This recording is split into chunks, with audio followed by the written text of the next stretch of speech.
The crystal chandeliers of the Plaza Hotel cast dancing shadows across the wedding reception, as 3-week-old Mattia's piercing cries cut through the elegant celebration like a knife. Dario Vitale, the most feared man in New York's underworld, stood frozen in his tailored black Armani suit, his white dress shirt with 4 buttons undone, revealing a muscular chest marked by a discreet tattoo on his neck. His platinum Rolex caught the light as he desperately rocked his son, but nothing worked. 200 guests watched in uncomfortable silence as the powerful Mafia boss, a man who commanded empires and struck fear into enemies, looked utterly helpless against his newborn's relentless hunger. Mattia had refused every bottle for hours, his tiny fists clenched as he wailed for the mother he would never know. Then, through the crowd of designer gowns and expensive suits, a young Latina woman in a simple black server's uniform stepped forward. Lucia Hernandez, barely 24 with calloused hands and tired eyes, did something that would change both their lives forever. Without asking permission, she reached for the crying baby, and under the shocked gaze of New York's elite, she opened her uniform and offered what no amount of money could buy: a mother's nourishment. Welcome to Passion and Power, where love conquers even the darkest empires. If this story of unexpected salvation and forbidden attraction has you hooked, drop a comment telling us where you're watching from and hit that subscribe button. Your support helps us bring you more heart-stopping romance stories that will leave you breathless. 3 weeks ago, Dario Vitale had everything. Power that stretched from the docks of Brooklyn to the penthouses of Manhattan, respect that came with fear, and a beautiful wife carrying his first child.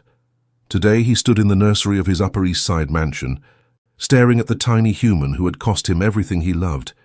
Rosanna had died bringing Mattia into the world, her last words a whispered promise that their son would be loved.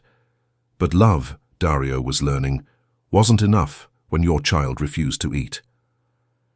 "Boss, maybe we should call Dr. Peterson again," Rico suggested from the doorway, his usual confidence replaced by concern. The loyal bodyguard had watched his employer transform from a ruthless leader into a desperate father overnight. Dario's jaw tightened as he adjusted his white dress shirt, the top 4 buttons undone in his signature style. The elegant tattoo on his neck, a small cross intertwined with roses, seemed to mock him now. He'd gotten it for Rosanna, a symbol of faith and love. Now it felt like a reminder of everything he'd lost. "I've called every specialist in the city," Dario said, his voice rough from exhaustion. "They all say the same thing. Some babies just prefer breast milk. But Rosanna..." His voice broke slightly. He never finished that sentence anymore. Mattia stirred in his arms, those tiny features so perfectly resembling his mother that Dario's chest ached.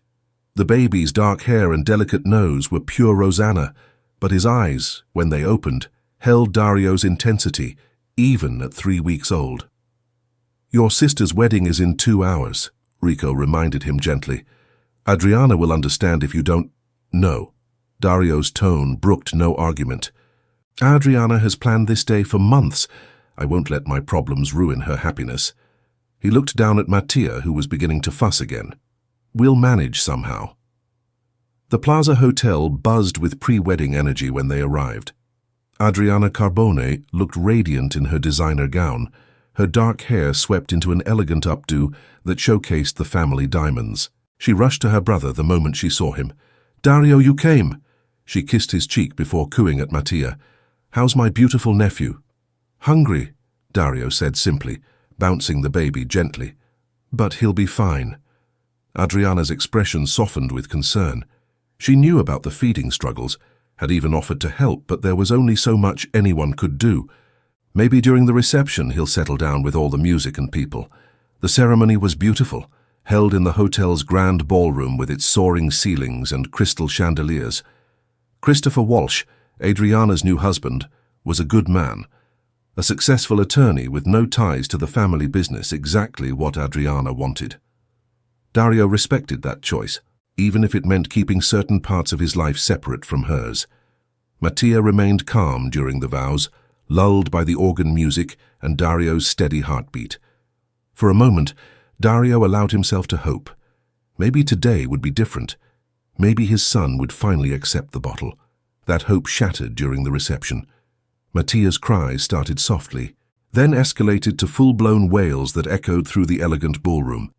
Dario tried everything: walking, rocking, singing softly in Italian, the way Rosanna used to hum. Nothing worked. Guests began to stare. Whispered conversations stopped mid-sentence, as the most powerful man in the room struggled with something as simple as feeding his child. Dario's platinum Rolex caught the light as he checked the time. Mattia hadn't eaten in 6 hours.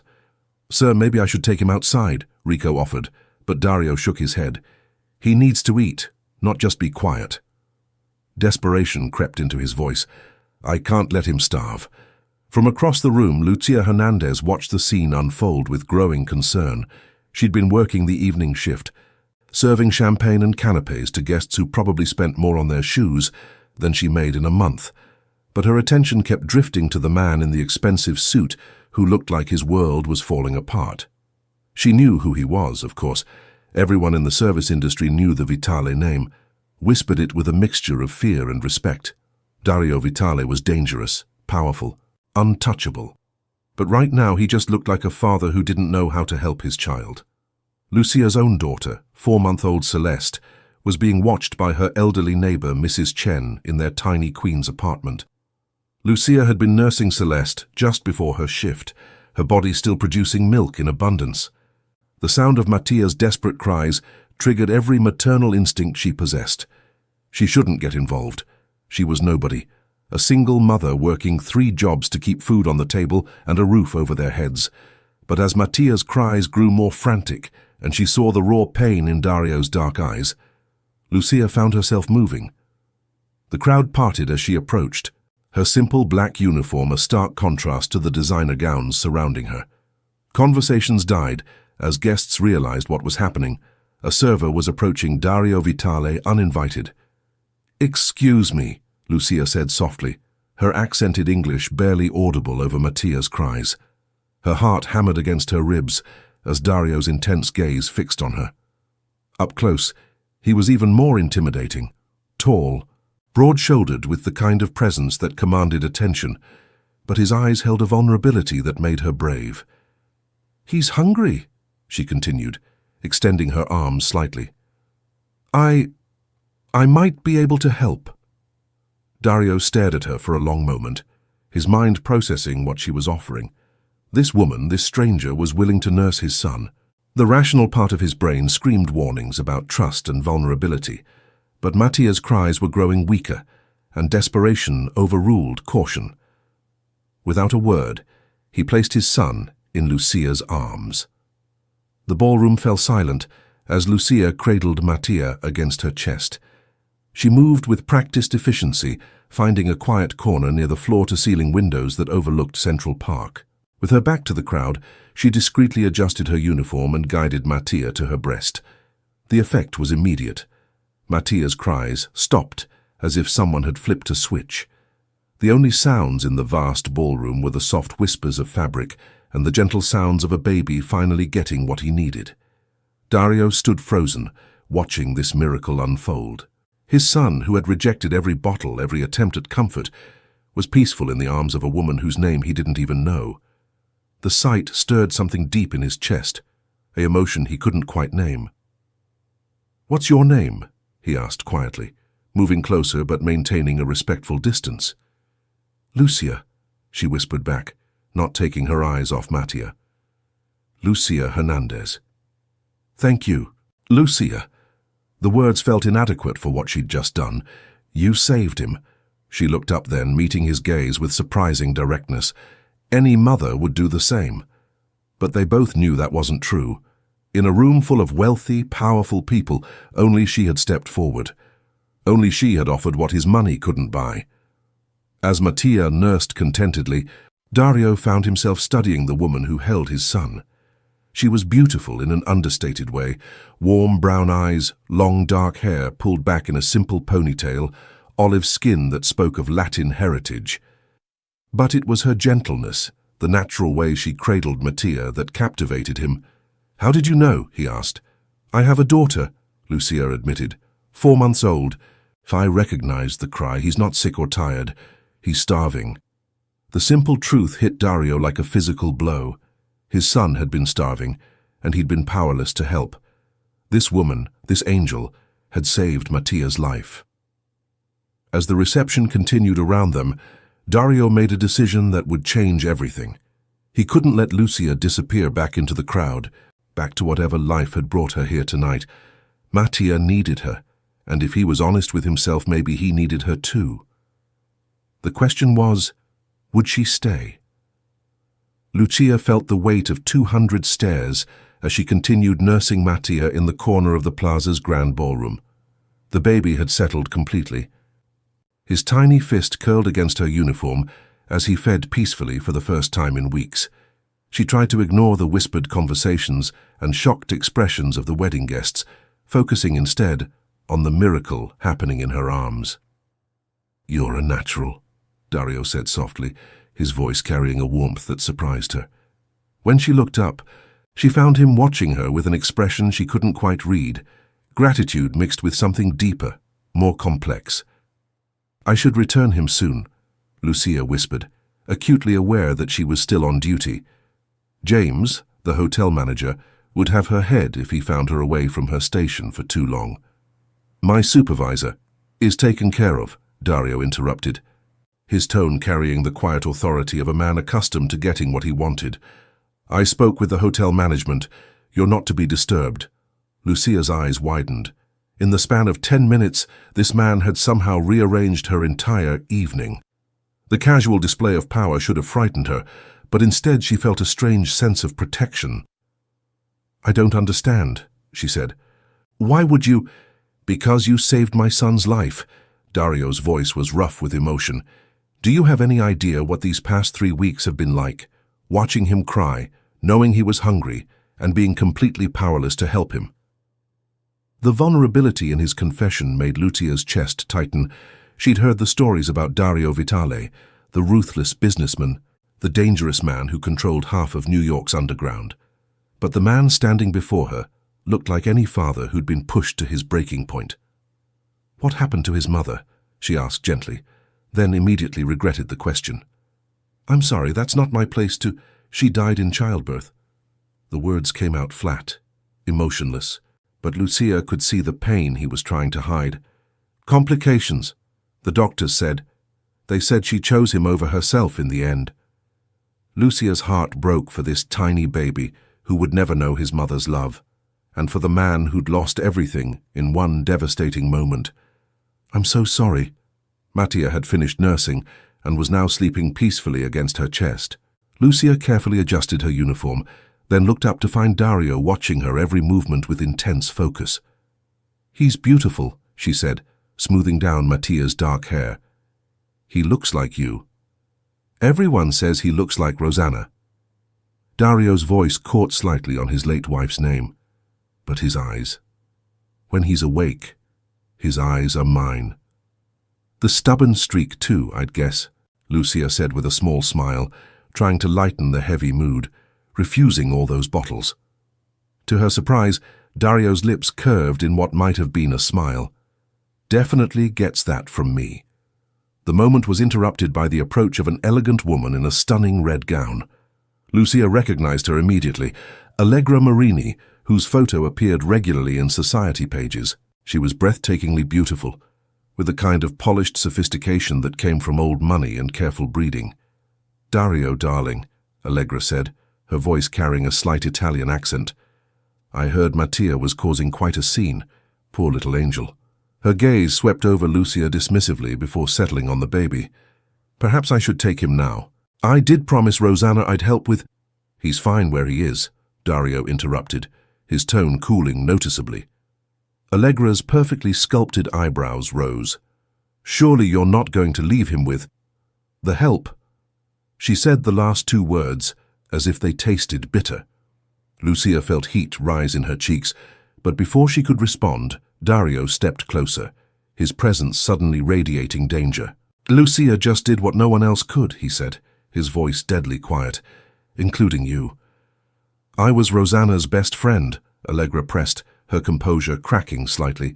"She would have wanted me to—" "Rosanna would have wanted her son fed and happy," Dario cut her off, "which is exactly what Lucia provided."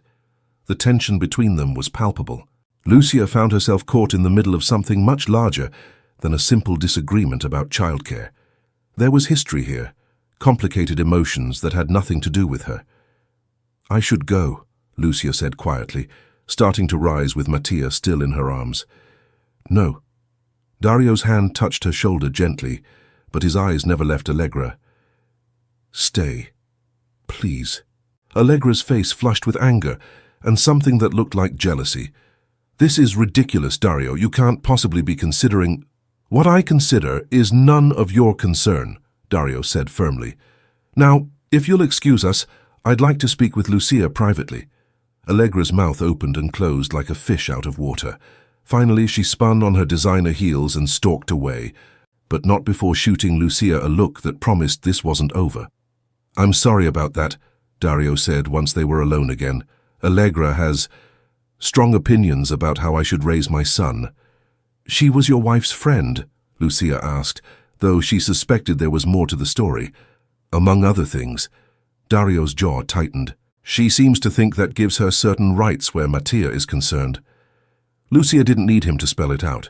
She'd seen enough of the world to recognize a woman who felt entitled to a man's attention, especially a wealthy, powerful man who was now conveniently single. "Your family probably agrees with her," Lucia said carefully, "about me being inappropriate." Dario was quiet for a long moment, his gaze moving between her face and his sleeping son. "My family has many opinions about many things, but Mattia is my son, and his well-being is my only concern." The weight of his words settled between them. Lucia understood what he was really saying, that he was willing to go against his family's expectations if it meant helping his child. The thought was both thrilling and terrifying. "I need to ask you something," Dario continued, his voice taking on a businesslike tone that somehow made the request more serious. "And I want you to think carefully before you answer." Lucia's heart began to race. "What is it?" "Mattia needs consistency. He needs someone who can feed him regularly. Help him transition slowly to bottles when he's ready." Dario paused, seeming to choose his words carefully. "I'd like to hire you as his consultant, someone who understands his needs." "I don't understand," Lucia said, though part of her was beginning to. "Come to my home daily. Help with feedings, spend time with him. I'll pay you more in a month than you make here in a year." The offer hung in the air between them like a lifeline and a trap all at once. Lucia's mind raced with the implications. The money would solve every financial problem she had: rent, daycare for Celeste, medical bills from her daughter's birth that she was still paying off. But accepting would mean entering Dario Vitale's world, a place where people like Allegra Marini looked at her like she was dirt. "I have a daughter," she said finally. "I can't just bring her," Dario said immediately. "My home is large enough, and Mattia could use the company of another child." The casual way he dismissed what she saw as an insurmountable obstacle left her speechless. In his world, problems were simply solved with money and power. But in hers, every decision carried weight. Every risk had consequences she couldn't afford. "Why me?" she asked. "You could hire a professional nanny, someone with credentials and references." Dario looked down at his son, still sleeping peacefully in her arms. "Because in 3 weeks, dozens of professionals couldn't do what you did in 10 minutes. Because when I was at my most desperate, you stepped forward without being asked." He met her eyes again. "Because Mattia trusts you, and right now, that's the most valuable thing in the world." Lucia felt tears prick her eyes. When was the last time someone had valued her for something other than her ability to serve drinks or clean tables? When had anyone seen her as more than just another struggling single mother? "I need to think about it," she whispered. "Of course." Dario reached into his jacket and pulled out a business card, writing something on the back. "My personal number. Call me tomorrow with your decision." As Lucia took the card, their fingers brushed, sending an unexpected jolt of electricity through her. She looked up to find Dario watching her with an intensity that made her breath catch. "Whatever you decide," he said quietly. "Thank you. For tonight. For him. For showing me that miracles still exist." As Mattia stirred in her arms, beginning to wake, Lucia realized that her life had just reached a crossroads. Down one path lay the safety of her current struggle, difficult but predictable. Down the other lay the unknown territory of Dario Vitale's world, with all its dangers and possibilities. The question was, which path would she choose? Lucia stared at the business card in her trembling hands as she sat in her cramped Queen's apartment at 2 a.m. Celeste slept peacefully in her arms, having just finished nursing, while the sounds of the city filtered through thin walls. The contrast between this moment and the opulent wedding reception felt surreal, like she'd dreamed the entire evening. But the card was real, heavy, expensive paper with Dario Vitale embossed in elegant script, and on the back a phone number written in bold, confident strokes. "What do you think, Mija?" she whispered to her sleeping daughter. "Should Mama take the biggest risk of her life?" Celeste's only response was a soft sigh as she snuggled closer. At 4 months old, she was Lucia's entire world, the reason she worked 3 jobs, the reason she'd fled from Celeste's father when his temper turned violent, the reason she fought every day to build a better life. The money Dario offered could change everything.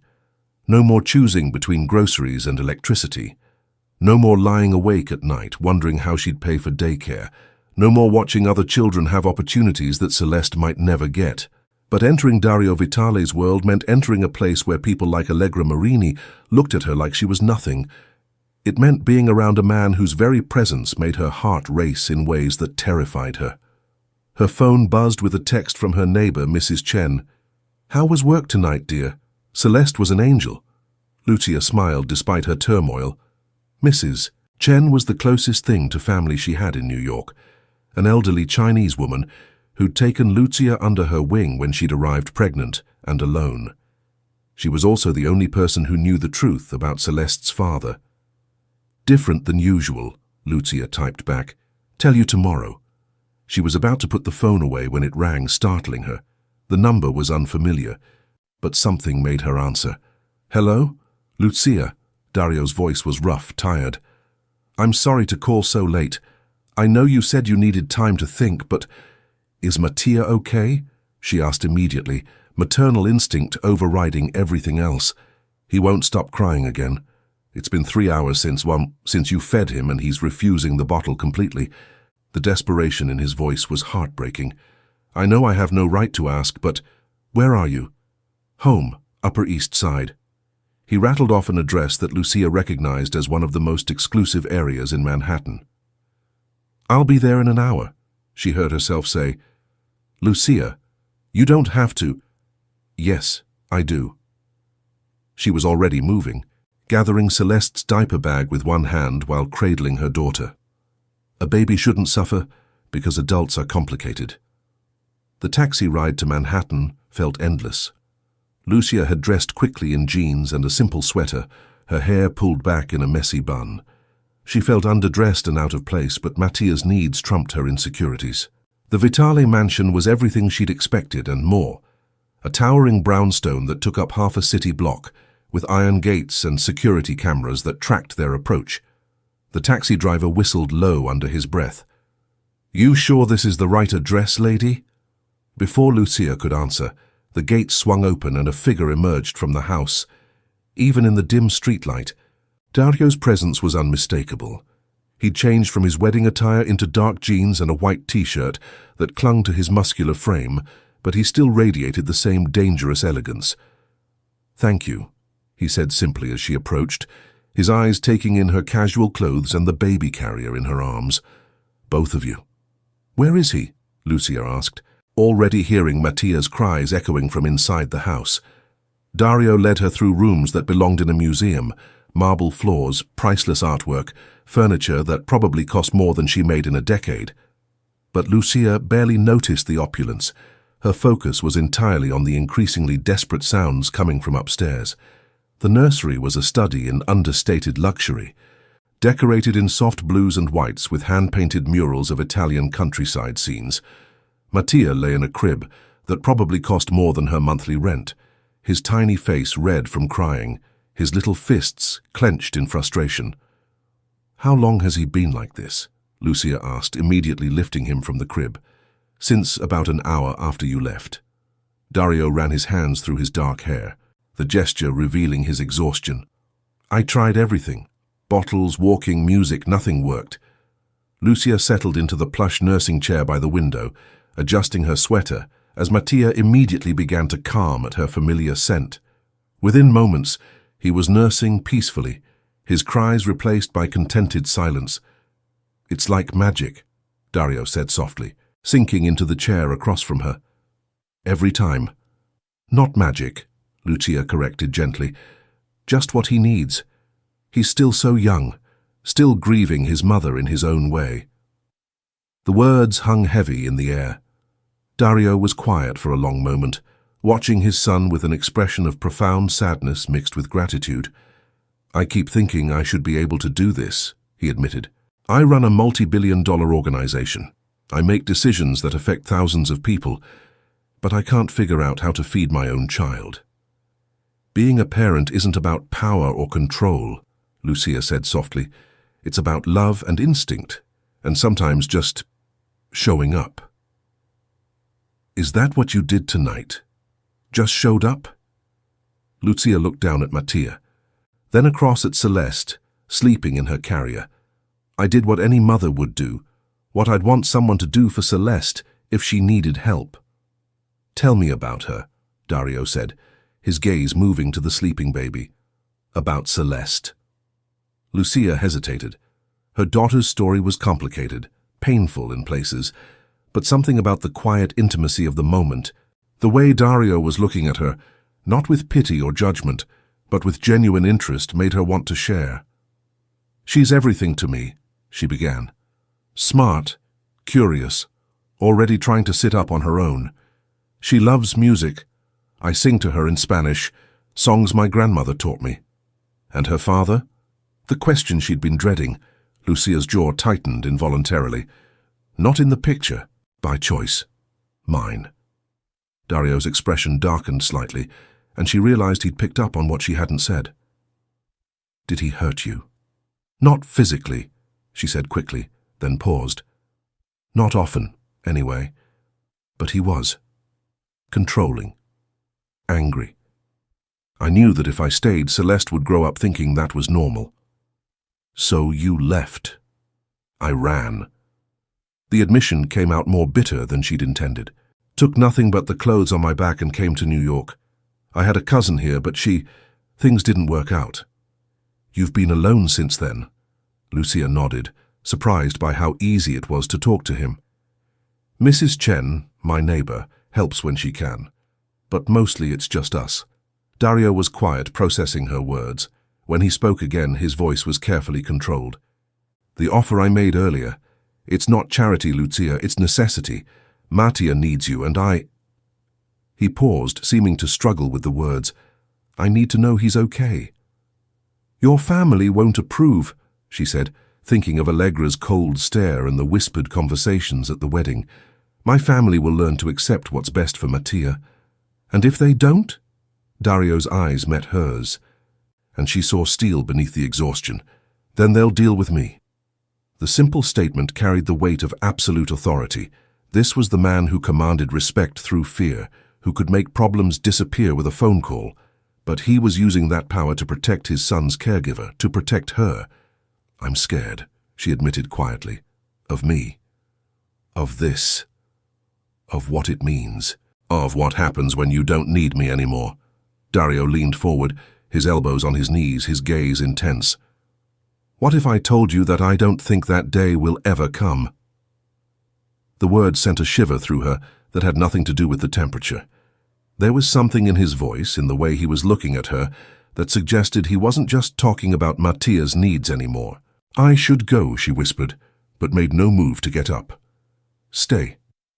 The word was soft, but carried the weight of a command.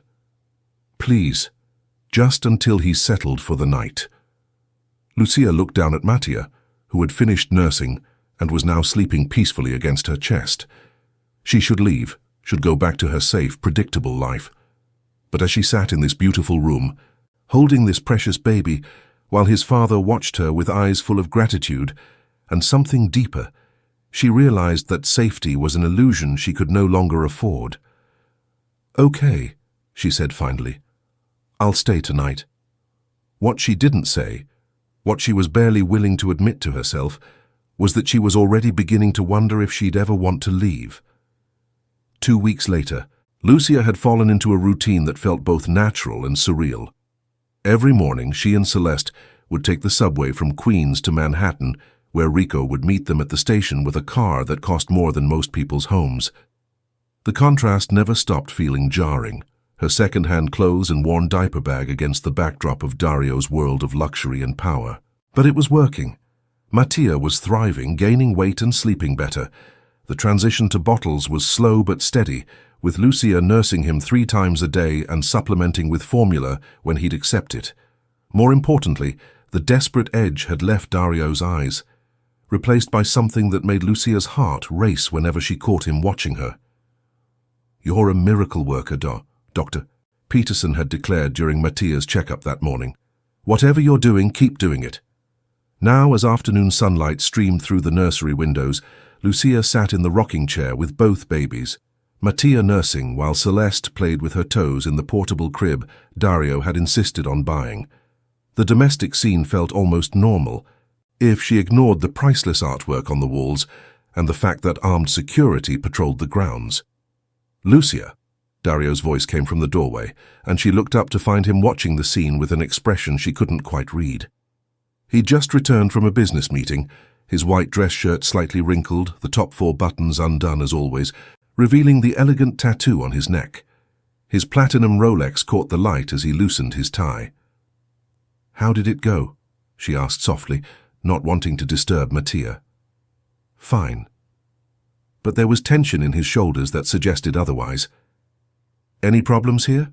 "None. Mattia took almost a full bottle at lunch and Celeste has been fascinated by the mobile you bought her." Dario's lips curved in a small smile as he looked at the elaborate musical mobile above Celeste's crib, hand-carved wooden animals that played a gentle lullaby. "She has good taste." "She has expensive taste," Lucia corrected with a laugh. "You're going to spoil her." "Is that such a bad thing?" The question was casual, but Lucia caught the underlying meaning. Over the past 2 weeks, Dario had showered both children with gifts: designer clothes, educational toys, a high-end stroller that Lucia was afraid to use in her neighborhood. More concerning was how natural it felt, how easily she'd begun to think of them as a unit. "Dario," she began carefully, "we should probably talk about—" She was interrupted by the sound of voices downstairs. Angry, raised voices that made Dario's expression immediately harden. "Stay here," he commanded, his tone shifting to the dangerous authority she rarely heard him use with her. But Lucia could already hear footsteps on the stairs, and she recognized one of the voices. Allegra Marini appeared in the doorway moments later, her perfect composure cracked by fury. Behind her stood an older man who radiated the same dangerous energy as Dario. Roberto Marini, she realized, the family patriarch she'd heard whispered about. "This has gone far enough, Dario," Roberto said, his accented English carrying decades of authority. "The entire family is talking." "About what?" Dario's voice was deadly quiet as he positioned himself between his family and Lucia. "About this arrangement," Allegra spat, her gaze fixed on Lucia with undisguised hatred. "About how you've installed some random woman in your home to play house with Rosanna's son." Lucia felt heat flood her cheeks, but she forced herself to remain calm. Mattia had finished nursing and was drowsing against her shoulder, while Celeste watched the adults with wide, curious eyes. "Lucia is helping Mattia transition to bottles," Dario said evenly. "Nothing more." "Don't insult our intelligence," Roberto interjected. "You think we don't see what's happening here? You think the family doesn't notice how you look at her?" "How I look at her is none of your concern. Everything you do is our concern." Allegra's voice rose sharply, making both babies startle. "You're the head of this family, Dario. Your choices affect all of us. My choices regarding my son are being influenced by your grief and loneliness," Roberto finished firmly, "which is understandable, but this woman is not the solution." Lucia stood carefully, settling Mattia in his crib before turning to face the room. "Perhaps I should leave you to discuss this privately." "No." Dario's command was sharp. You're part of this conversation. She most certainly is not, Allegra snapped. She's an employee, nothing more. Actually, Lucia said quietly, finding her voice despite the intimidating stares, I think she's right. Everyone turned to look at her, and she felt the weight of their attention like a physical force. But she'd spent 2 weeks watching Dario struggle with the expectations of his world, and she couldn't let him fight this battle alone. I know who you all think I am, she continued, her voice growing stronger. Some opportunistic woman trying to trap a wealthy man, but I've known exactly who Dario was from the moment I met him. The admission hung in the air like a bomb. Roberto's eyes narrowed dangerously. You knew? He asked slowly. Of course I knew. Everyone in service industry knows the Vitale name. Lucia lifted her chin, meeting his stare directly. I knew he was dangerous, powerful, completely out of my league. But I also saw a father who was desperate to help his child, and I couldn't walk away from that. How touching, Allegra said sarcastically. And I suppose the generous salary he's paying you has nothing to do with your maternal instincts? The money helps, Lucia admitted honestly. I won't pretend it doesn't, but I would have helped Mattia for free, because that's what you do when a baby needs you. Enough, Roberto said firmly. This arrangement ends now. Allegra will take over Mattia's care. Like hell she will. Dario's voice cut through the room like a blade. Mattia is my son, and I decide what's best for him. And what's best for him is stability, Roberto shot back. A proper mother figure from our world, not some... Careful, Dario warned, and suddenly the temperature in the room seemed to drop 10 degrees. Be very careful how you finish that sentence. Lucia watched the standoff between the two men, seeing decades of family dynamics play out in their rigid postures and cold stares. But what struck her most was the realization that this wasn't really about her at all. It was about power, control, and the expectations that came with the Vitale name. I should go, she said quietly, moving toward Celeste's crib. You're not going anywhere, Dario said without taking his eyes off Roberto. Yes, she is, Allegra interjected triumphantly, because if she doesn't, we'll make sure her immigration status gets the attention it deserves. The threat hit Lucia like a physical blow. Her visa had expired months ago, and while she'd been trying to navigate the complex process of renewal, she was technically in the country illegally. It was her biggest fear, the sword hanging over her head that could separate her from Celeste forever. You wouldn't, she breathed. Try me. Allegra smiled coldly. The silence that followed was deafening. Lucia felt the walls closing in around her, all her worst fears crystallizing into reality. She'd been naive to think she could exist in Dario's world without consequences. Get out. Dario's voice was so quiet it was barely audible, but it carried more menace than any shout. Dario, Roberto began. Get out. The explosion of rage made everyone in the room flinch. Both of you, out of my house now. This isn't over, Roberto warned as he headed for the door. You're making a mistake, Allegra added, but she was already backing away from the fury in Dario's eyes. When they were gone, the silence stretched between Lucia and Dario like a chasm.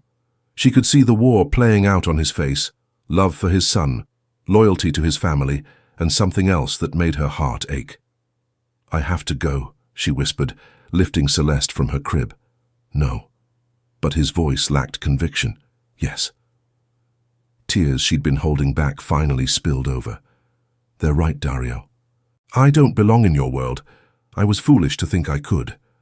Lucia, please, they'll destroy me to get to you, she continued, gathering Celeste's things with shaking hands. And I won't let my daughter pay the price for my mistakes. This isn't a mistake, Dario said desperately.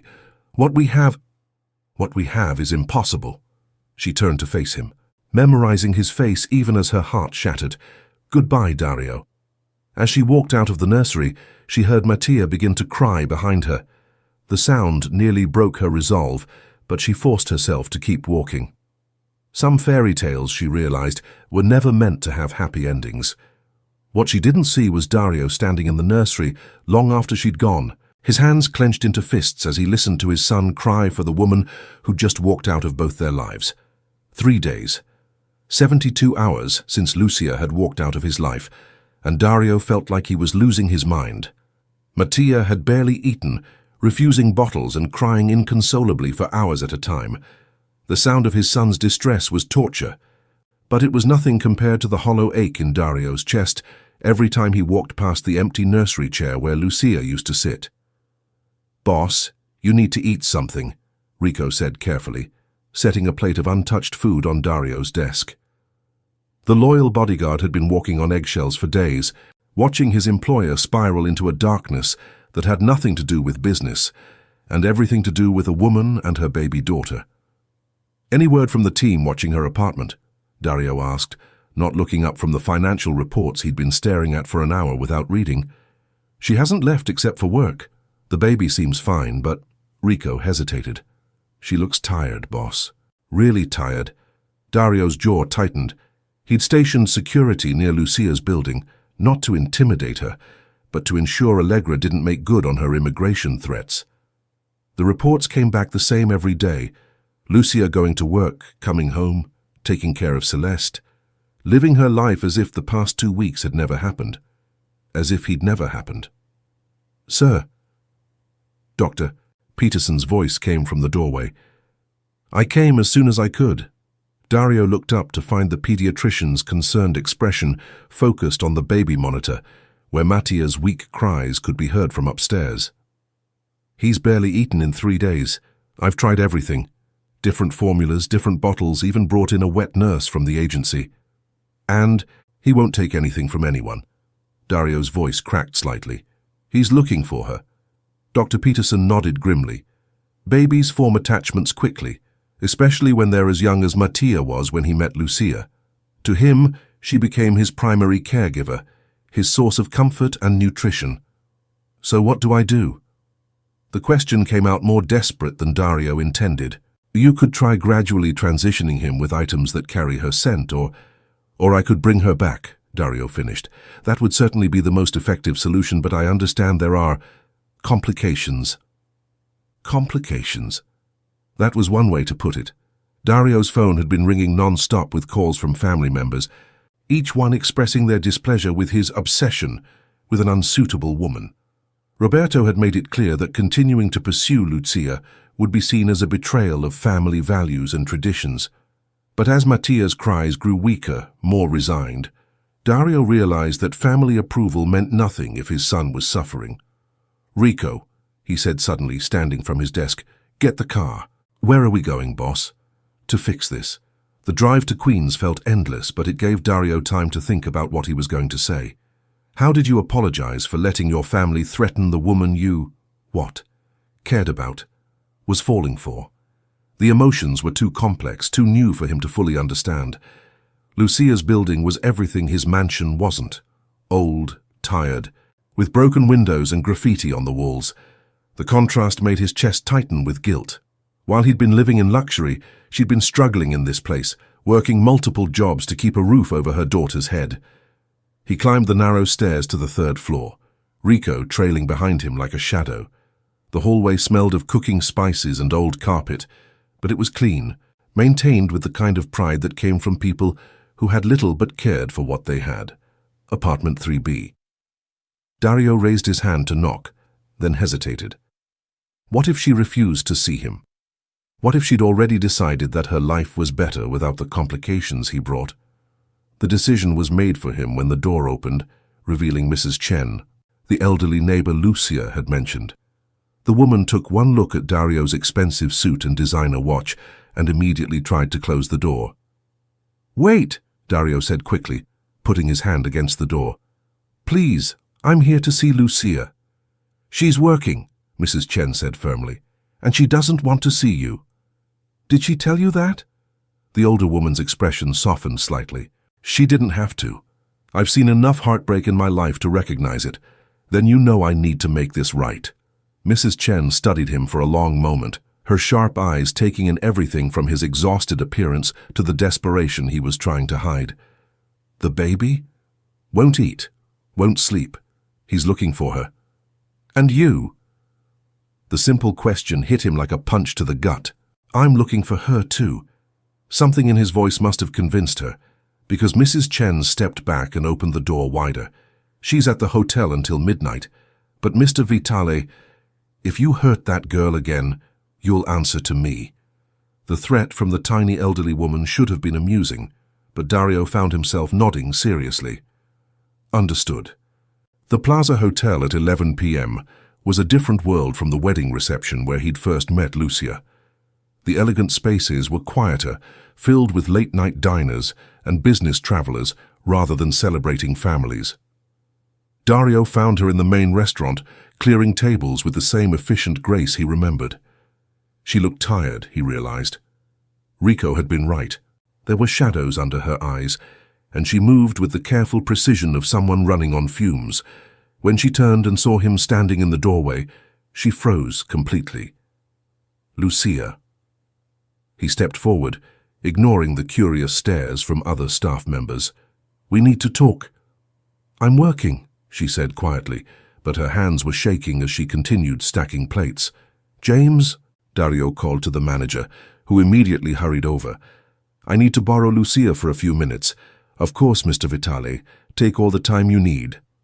Lucia shot her boss a look of betrayal, but she had no choice but to follow Dario to a quiet corner of the lobby.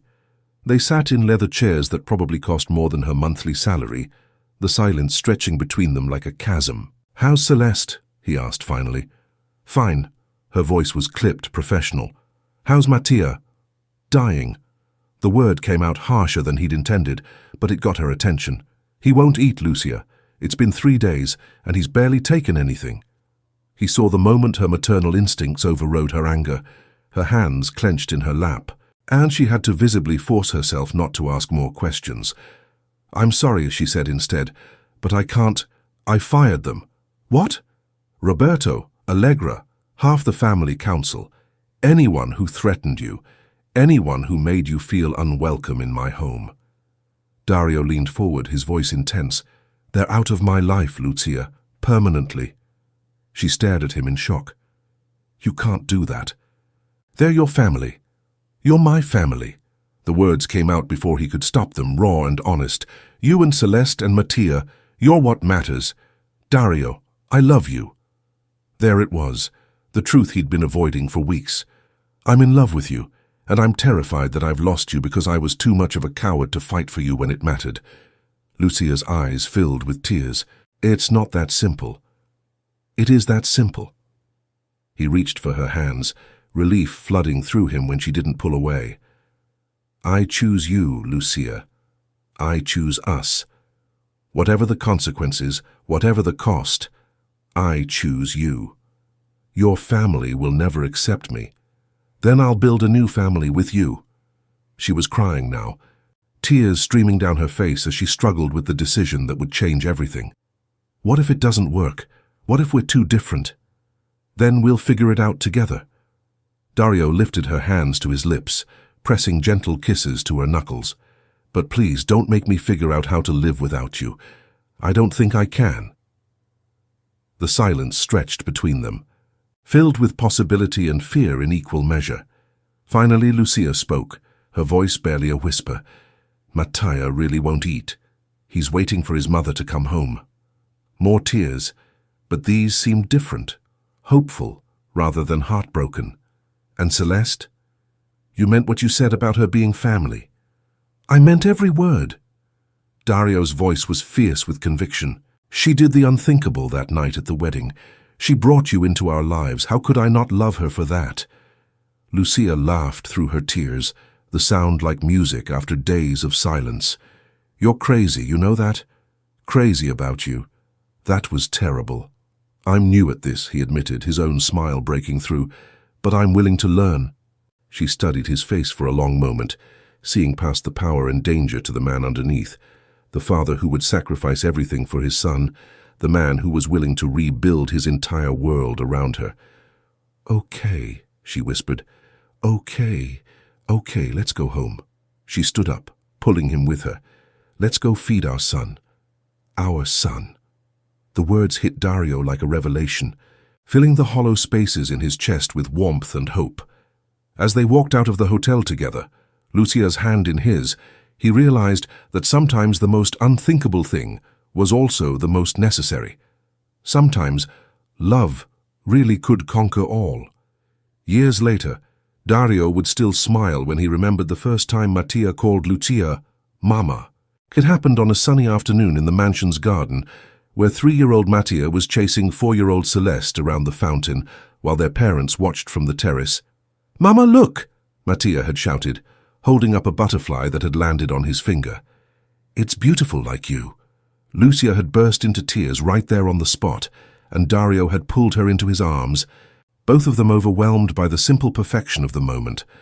Now watching his wife of 2 years chase their children through the same garden while her rounded belly showed the promise of their third child, Dario marveled at how completely his life had changed. The dangerous world of the Mafia still existed on the periphery. It always would. But his family was protected, cherished, safe. "Daddy," Celeste called out, her dark hair flying as she ran toward him.